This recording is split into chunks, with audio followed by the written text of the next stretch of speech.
On today's show, it is the All-Star break, which means it is as good a time as any to recap the season thus far. And today we are going over the top 5 most disappointing, doing things in reverse order, most disappointing things about the Padres season thus far.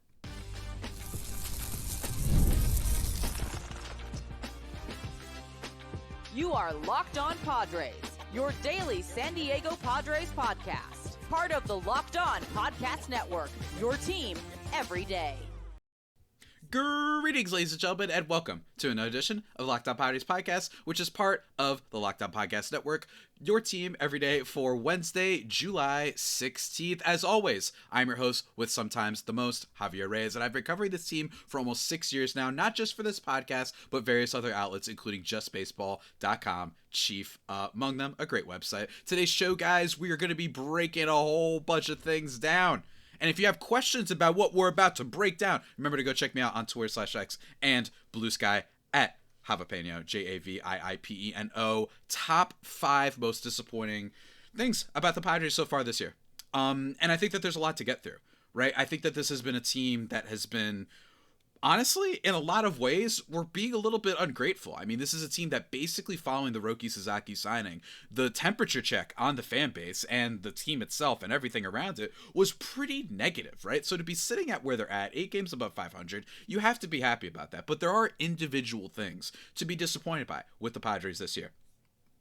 And there are some of these things that aren't going to make the list that some people view as disappointments that I personally do not. So, for example, Jackson Merrill's slump, Martin Maldonado and Elias Diaz, right? Xander Bogaerts, right? Like, just as a whole, not being as good of a player, some of these things aren't as surprising to me. Because personally, if for all my everydayers know, some of these things weren't as surprising. I was expecting Jackson Merrill to be a player that we would have questions about. Like, is he going to have a sophomore slump? He tapped into a lot of power in the second half of last year. Was that going to keep? So far, it has been no. But I still like the guy. I'm not saying that I hate him. I'm just saying it's something that isn't on my list, right? So with that being said, let's get into it. Let's first start with the honorable mentions for the top 5 list. So the honorable mentions, one is funny, one is serious. Number 1, Jurickson Profar being suspended. I put this on here just because we love him so much, and I feel like he transcends Padres-ness, that, like, just seeing our boy, our hero, get suspended and dragged through the mud, deservedly so, on social media and by baseball peers and all that, and get suspended for 80 games, and frankly, making us a little bit sad about last year's year. From Jurickson Profar, maybe he'll turn things around. He actually had 4 home runs already, so like he's hit for power at least, right, for the Braves. But in general, the whole Braves team has been a mess. But just an honorable mention. And then nextly, Tatis, specifically his offense. I took this off because he's still producing at a good level. So he's been disappointing, but it wasn't as fervent of a disappointment for me as some of the other things that we're going to get to on this list. Because, hey, he's still got a 132 WRC+. He caught fire towards the end before we head to the All-Star break. He draws a lot of walks. So that's my thing. Specifically the offense with Tatis. I did not put it on the list. Let's get into it, though, and let's start with 2 pitchers. Number 1 and number 2 of this list will not surprise anybody, let me tell you. But number 1 on this list, and dare I say, the most disappointing thing about this year so far, has been the performance of one Sir Dylan Cease. And here's the thing. Yes, the peripherals are better than his 4.88 ERA, which is the highest he's had since 2023, and before that, his rookie year. So not very good. But when you look at the peripherals, you're like, well, Javi, it's a little bit better. He's probably getting a little bit unlucky. Right? But the peripherals are not necessarily the peripherals that I'm used to for a pitcher like Cease to suggest that things are going to get demonstrably better, right? I'm not saying they can't get better. I'm just saying I'm not seeing anything here that is necessarily incredible, right? 3.69 FIP, 3.65 expected ERA. Don't get me wrong, these aren't heinous, egregious numbers, but they do tell me that Cease is genuinely off this year. His walk rate has climbed just a little bit, right? 8.5% last year, 8.8 this year. And that's not the biggest thing. He's still striking out 29% of batters. He's still pitching a lot. Getting innings out of someone is always pretty good, but he's just been remarkably the whole year. You would think that it would be a little bit maybe like last year. One of the things we expected heading into this year was, look, we know he's going to get hit hard. That's always what he's been, right? But he's going to get a lot of strikeouts. He's going to throw 170 innings. That's a top-level starting pitcher in baseball. But, and the reason why he's probably going to get paid this offseason, I think. Right? I think he will. Even though he's been bad?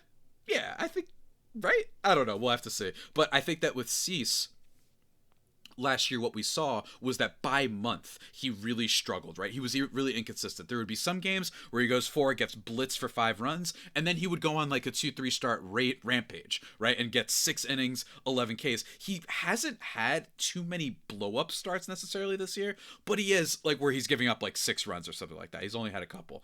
But one thing I will tell you is he hasn't had any dominant stretch really at all this year.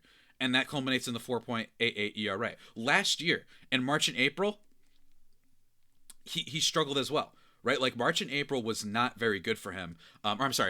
May was not very good for him. He started with a 2.78 ERA, then a 4.08, then a 4.94, then 2.35, then 4.43, then 2.97 if you go by month, right? So he has been sporadic, but this year it's just been always like 5-6 innings and always 4 or 3 earned runs. Like he hasn't been dominant. And he has even had a stretch of dominance. So very disappointing for Dylan Cease. And I think the reason it is most disappointing for the Padres specifically is because heading into the year, you knew a little bit of a weak rotation, not just because of the back of it, not necessarily having a lot of guarantees, but also because of Joe Musgrove being out for a whole year. And also take into account it's his contract year. So a lot of Padres fans, even if it is expected that they weren't going to be able to retain him going forward, you're still surprised that, like, yeah, it's a narrative thing, contract year, and we don't always have necessarily the most evidence that it's true, but you still take it into account, and he has been selling, right? I mean, like, he has not been able to perform in a way that they needed him to.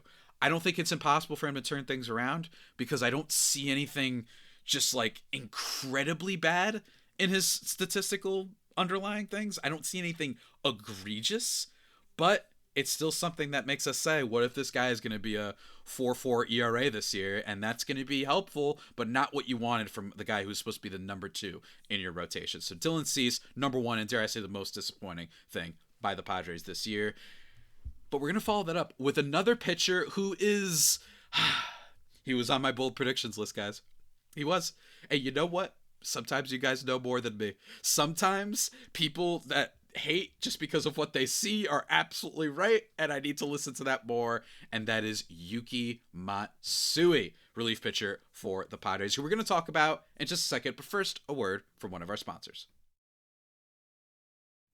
And one of our sponsors is our good friends over at a place that supplies you with all the things you'd need from the skilled trades, and that's Supply House. Whether you're in plumbing, HVAC, electrical work, whatever it is, Supply House is the reliable way to order products online. Their easy-to-use website is packed with helpful resources and the latest product info to help you get the job done right. Plus, with a complete inventory of over 200,000 parts from 400 plus top brands, you'll find exactly what you need, delivered fast from coast to coast. And if you need help with an order, don't worry. Supply House offers expert support and industry-leading service, so you'll always talk to a real person. And for trade pros looking for an extra edge, their free Trade Master program offers exclusive perks like a dedicated phone line, free shipping, and discounts on every order. Thousands of skilled professionals are already taking advantage. Now it's your turn. Join the Trade Master program today at supplyhouse.com/TM and start ordering plumbing, HVAC, and electrical supplies with just a few clicks. Plus, use promo code SH5 for 5% off your first order. That's supplyhouse.com. Go check it out.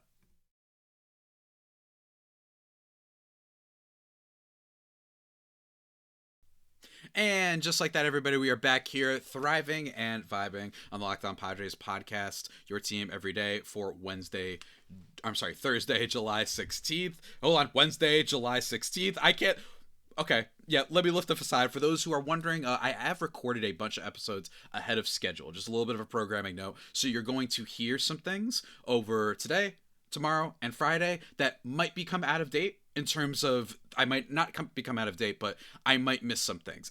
Genuinely, things don't tend to break. We don't get giant moves over this course of these few days, but even still, just letting you guys know that I did record them ahead of time. And we'll get to, at the end of this episode, the episodes that you'll be hearing on Thursday and Friday. But first, let's talk about Yuki Matsui, the other thing, number 2 on my list of most disappointing things from the Padres so far this year, and is Yuki Matsui. For those who don't remember, for my everydayers, back before the season, as I do every year, we did some bold predictions. I talked about Nick Pivetta being an all-star. I talked about, what was the other thing that I did? I think I talked about, was it the catching? I forgot what my other things were. I think that I said Tatis wouldn't steal that many bases or something like that. So, and then we had Yuki Matsui being the best actual reliever in this Padres pen. Again, they're bold predictions for a reason. I had a lot of hope with Yuki Matsui. And the reason I had so much hope is because his actual stuff that got him major league attention was delivering last year. Right? Like, guys were unable to hit his off-speed stuff. His slider had a 197 batting average against. His split finger fastball was 193. His sweeper was 143 hitters against it. It's just that people hit him at the wrong time, right? His fastball, even, they only hit 223 against it, but they did enough to be able to really just slug off of him and hit and just give up bad hits at the wrong time. Which told me, okay, he's not going to be this bad in high leverage again. And even more interesting is the Padres don't need him in high leverage situations. But this year, they're hitting all of his pitches, not all of his pitches, but some of his pitches a lot better. His split finger, which he's throwing the most, they're hitting 278 against it. His slider, they're hitting 348 against it, right? And his four-seamer, 205, he's improved in that regard. But overall, he is giving up nuclear level contact, guys. I mean, his expected ERA is at 4.02. Last year, you know what his expected ERA was? It was 2.94. So this is not just some fluky thing, right? And he does get a lot of chase. He does get whiffs on those off-speed pitches, right? Especially the split finger, especially the sweeper slider to a degree. But what he's done is he has just completely sold on the season. I mean, this is a guy who had a 3.72 ERA in April, which is pretty good, right? And he had some nice little shutdown moments. As a low-leverage reliever, what else could you ask for? Then 4.22 in May. Okay, it's allowed, right? And he gave up some untimely home runs. But ever since then, June, he had a 7.71 ERA. And in July, he is rocking an 8.10 in just 3 1/3, folks. He's just become completely untrustworthy. His strikeouts are not there nearly as much as we expected them to be. So yes, he does generate a whiff, but it's hard. He doesn't seem to be able to put guys away. He get a swing and miss. Don't get me wrong. There is talent there, but he is unable to get strikeouts at a consistent rate, and he's starting to walk guys more that get strikeouts. So Yuki Matsui, really disappointing. I thought he'd be a lot better. Thankfully, the rest of the bullpen has been exemplary, right? Monahan, basically untouchable. Adam, untouchable. Estrada, a beast. Suarez, lately has been touchable, but still pretty good. The four horsemen, as Mike Schilt calls them, has made up for the fact that Yuki Matsui didn't take that step forward that I predicted / hoped for. I should say hoped for, because it wasn't bold predictions. But yeah, Yuki Matsui, no good man. And folks, that's it for the pitching side of things for biggest disappointments. Let's talk about the hitting side of things, ladies and gentlemen. And the first thing we got to talk about is my man who just recently got called up. Again, we're doing the Dr. Manhattan meme. Nothing ever changes. Time is a flat circle. It is Luis Campusano still not getting playing time. Now, I know what you might be thinking. But Javi, he's bad. Why are you upset about not getting playing time? Well, these have to do with each other, right? So I'm not saying I'm upset with the Padres necessarily because he's not getting playing time. I'm just upset that that's the situation we're in. One, because of genuinely thinking that he maybe deserves more playing time. Martin Maldonado has negative 1.1 wins above replacement. It's like one of the worst qualified players in all of baseball. And he has the most passed balls in baseball. And he strikes out 36% of the time. And he's 40 and hasn't been good in 4 years. But at the same time, I do think it says something that they don't want to put him in there. Is this something that the Padres don't know what they're doing? Absolutely possible. Absolutely possible. I really do. Because this is a team that has not shown me in the 6 years that I've been covering them, that they know how to build out lineup depth and that they know what they're doing. There have been way too many times in which they're in situations where they sign up washed up old veteran guys for the veteran leadership type of thing, which I'm not trying to discount entirely, but it ends up not panning out. And this has been a really inconsistent club to follow for the last few years.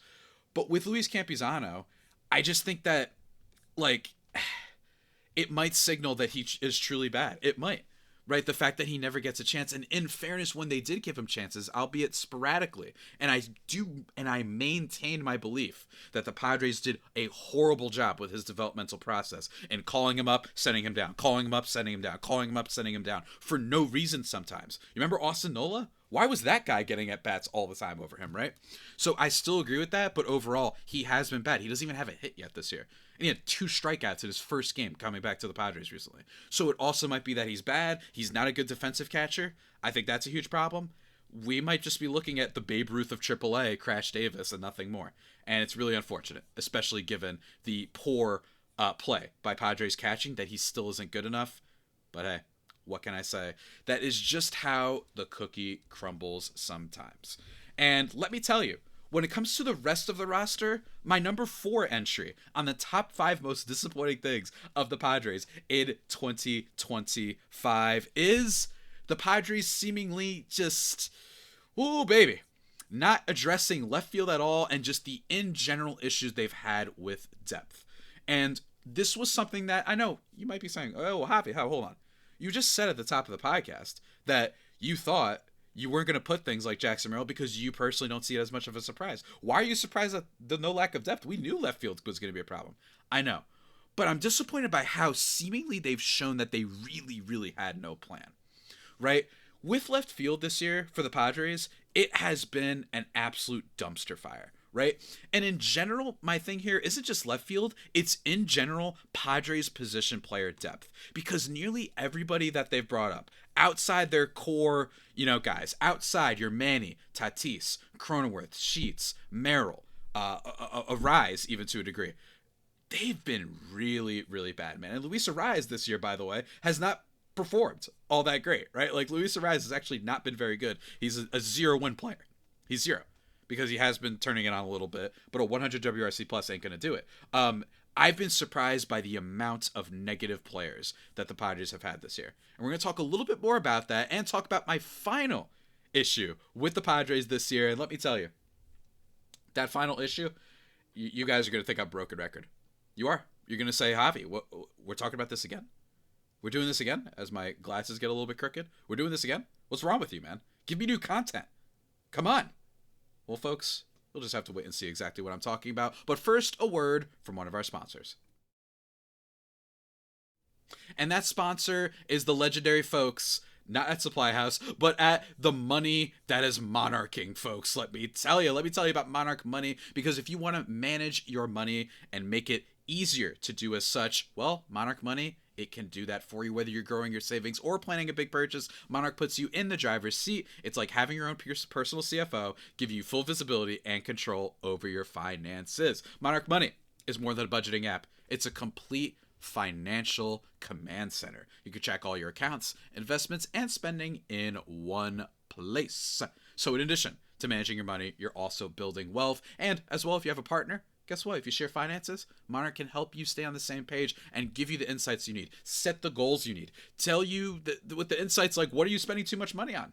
Right? It'll let you figure that out, how you can look at your spending, the expediency of your spending, the overall kind of things that you should be spending on instead. Whatever it is, they kind of give you the whole dang thing, guys. And if you want to take control of those finances, Monarch Money is going to help you out, because if you use code LOCKEDONMLB at monarchmoney.com, you'll get 50% off your first year. That's monarchmoney.com, code LOCKEDONMLB for half off your first year. Heck of a deal. Go check it out.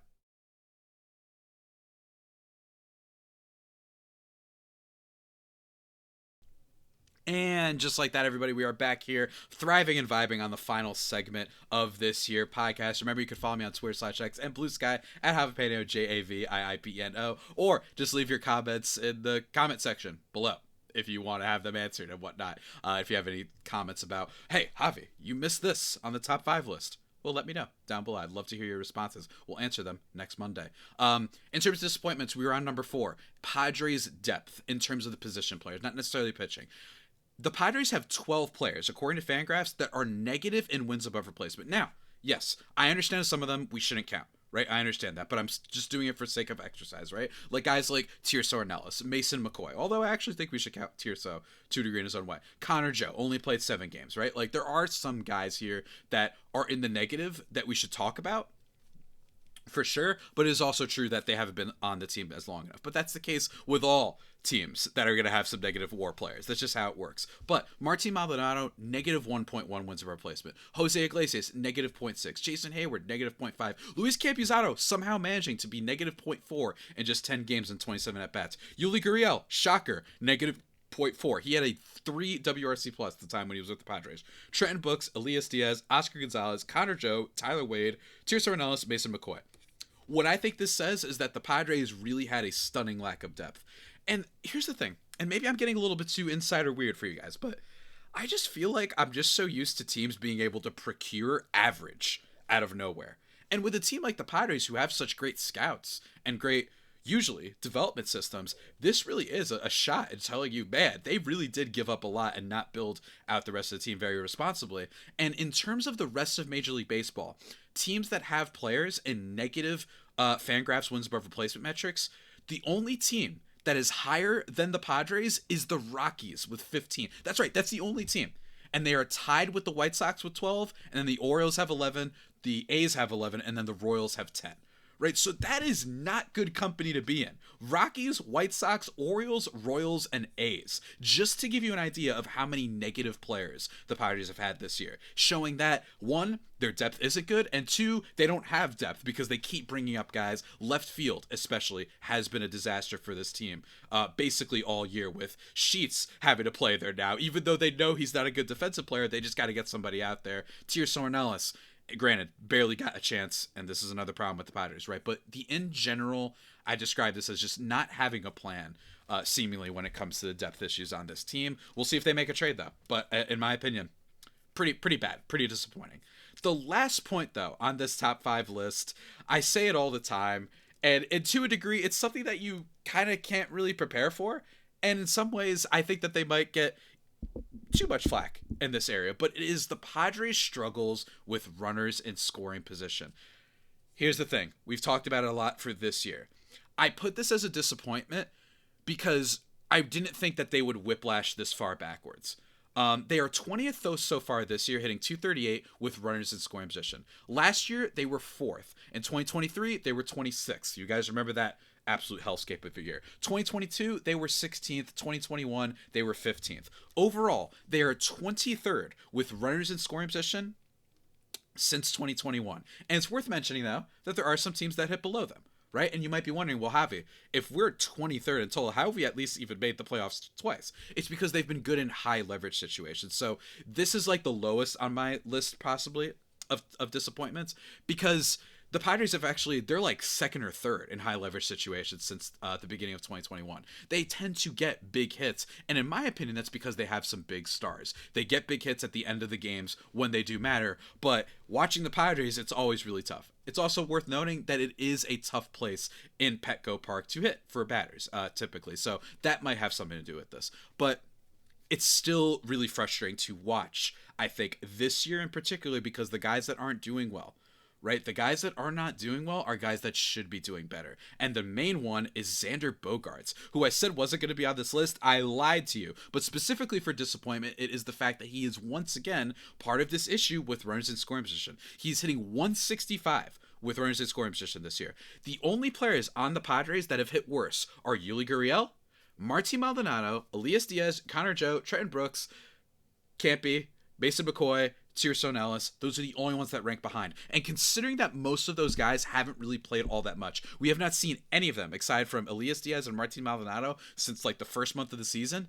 The only players that are worse than him with runners in scoring position are catchers. That's crazy. And in terms of all of baseball, he is the 19th worst with runners in scoring position. He's hitting about 165 among all qualified players. And if you want to go even further, since he's been with the Padres, he ranks 32nd among all, the 32nd worst. These are both worst stats. 32nd and 19th would have been amazing. 19th worst and 32nd worst among all qualified players since 2023 with runners in scoring position. This is a guy who was a 300 hitter with runners in scoring position before he joined the Padres. And he's been a mess since. Now, don't get me wrong. He does draw a walk. Batting average doesn't take account for that. But it's just really frustrating to see. And I think that while this year is, in my opinion, not nearly as bad as 23, because 23 was the hype year. We thought we were getting good stuff out of Xander Bogaerts. We assumed that Juan Soto, Tatis, all these guys, that they would be really, really great. And they weren't, right? But this year, we know what Bogaerts is. And we, in my opinion, knew that Jackson Merrill might regress just a little bit. He's still just a second-year player. It happens, right? And I actually think that he has a good chance of really doing a lot better following the break. I think him getting a break is huge. But in general, runners in scoring position, man. It just always seems to be the thing. 23rd since 2021. They make up for it a good amount, and that's why they've made the playoffs. They tend to win close games.